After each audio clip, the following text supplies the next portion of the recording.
बजे भोर हरिया में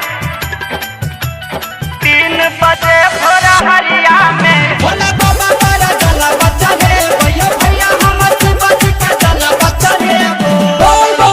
भोरे भोरे काबर सजेबै हम जेबै कपिलेश्वर नगरिया में हे यो जेबै भोला नगरिया में हाँ हाँ जेबै शिव के दुआरिया में भोला जी के जल चढ़ेबै 3 बजे भोर हरिया में हे यो शिव जी के पूजा करब 3 बजे भोर हरिया में हे यो भोला बाबा के पूजा करब 3 बजे भोर हरिया में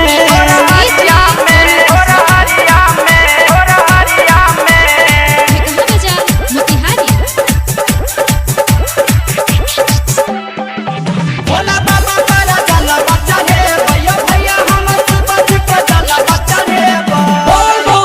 जयनगर सहजल भारी लेबै हम जेबै कपिलेश्वर नगरिया में हे यो जेबै भोला दुआरिया में हाँ हाँ जेबै शिव के नगरिया में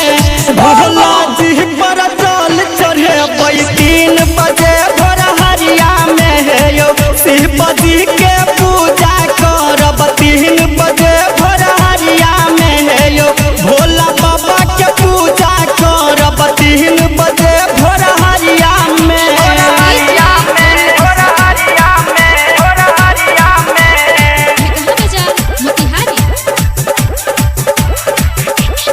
भोला बाबा तारा चला बच्चा रे भैया भैया हमर बच के चला बच्चा रे हाँ हाँ भीड़ बहरी लागल छै देखू मधुबनी के कबरिया के हे यो मिथिला के कबरिया के हाँ हाँ सतारा के कबरिया के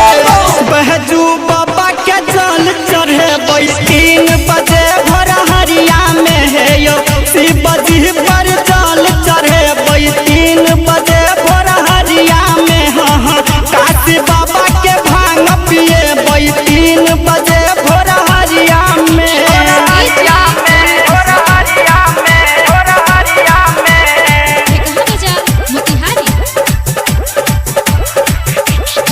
भोला बाबा तारा चला बच्चा रे भैया भैया हमर बच के चला बच्चा रे हाँ हाँ गायक रहम से मधुबनिया दिन सजेतै कबरिया में हे यो मनोज जेतै कबरिया में हाँ हाँ सूरज जेतै कबरिया में बसुकी बाबा पर जल चढ़ेबै 3 बजे भोर हरिया में हे यो वहाँ कहलक पूजा करब 3 बजे भोर हरिया में हे यो बैजू बाबा पर जल चढ़ेबै 3 बजे भोर हरिया में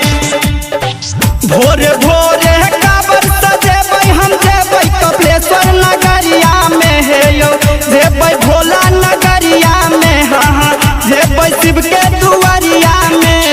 भोला जी के जल चढ़ेबै 3 बजे भोर हरिया में हे यो शिव जी के पूजा करब 3 बजे भोर हरिया में हे यो भोला बाबा के पूजा करब 3 बजे भोर हरिया में।